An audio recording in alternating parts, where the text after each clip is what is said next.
আগের স্লোগান ছিল পাপন হটাও ক্রিকেট বাঁচাও, বর্তমানে স্লোগান হলো ফারুক হটাও ক্রিকেট বাঁচাও।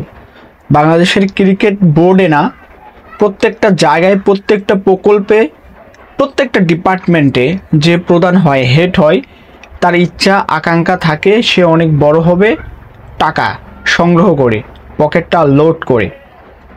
ডিফারেন্ট ডিফারেন্ট আর কিছু হতে পারলো না। ফারুকের বেলায়ও সে একই ঘটনা।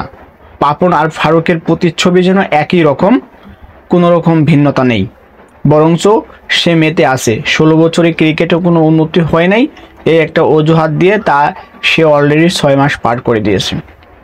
বাট তার 6 মাসে কি ডেভেলপ তারা করলো? যেখানে বাংলাদেশের বর্ষিয়ান ক্রিকেটাররা বলে আমাকে 24 ঘন্টা সময় দেন, আমি অর্ধেক কাজ করে দেব, আমাকে 5-6 মাস সময় দেন, বৈপ্লবিক একটা পরিবর্তন বাংলাদেশে নিয়ে আসবো। হোম অ্যান্ড অ্যাওয়েতে হবে বিপিএল, দর্শক হবে প্রচুর, অত্যাধুনিক সব টেকনোলজি ব্যবহার করা হবে। তাহলে সাকিব, মাশরাফি, তামিম তারা যদি জোর গলায় বলতে পারে তারা এটা করতে পারবে, তাহলে ফারুক আহমেদ কেন পারবে না? অতীতে কি হয়েছে, কেন হয় নাই, এটা তো বাংলাদেশের মানুষ জানে, এটা নতুন করে জানানোর কিছু নাই। তো এখন তো করতে হবে, এখন ডে বাই ডে কাজ করতে হবে। তো কাজ না করে আপনি অতীতে যে খারাপ হয়েছে সেটা উদাহরণ দিয়ে আপনি যদি কাজ না করেন তাহলে কেমনে হবে? ফারুক আহমেদ যে কাজটা করেছেন, একটা বিতর্কিত দলের একজনকে তিনি তার সিকিউরিটি এনশিওর করার জন্য দিয়েছেন, অনুমোদন করেছেন, তার সই স্বাক্ষর সব কিছুই আছে। এটা নিয়ে তুমুল একটা বিতর্ক চলছে, বাট বাংলাদেশের মিডিয়া এটাকে খুব একটা বেশি হাইলাইট করছে বলে মনে হয় না।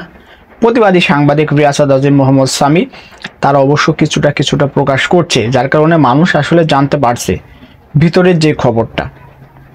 পাপনের আমলে সাংবাদিকরা তো ভিতরে গিয়ে কথা বলতে পারতো, যেমনি ইচ্ছে সেমনি প্রশ্ন করতে পারতো, কিন্তু ফারুক আহমেদকে আসলে কোনো ধরনের প্রশ্ন করা যায় না।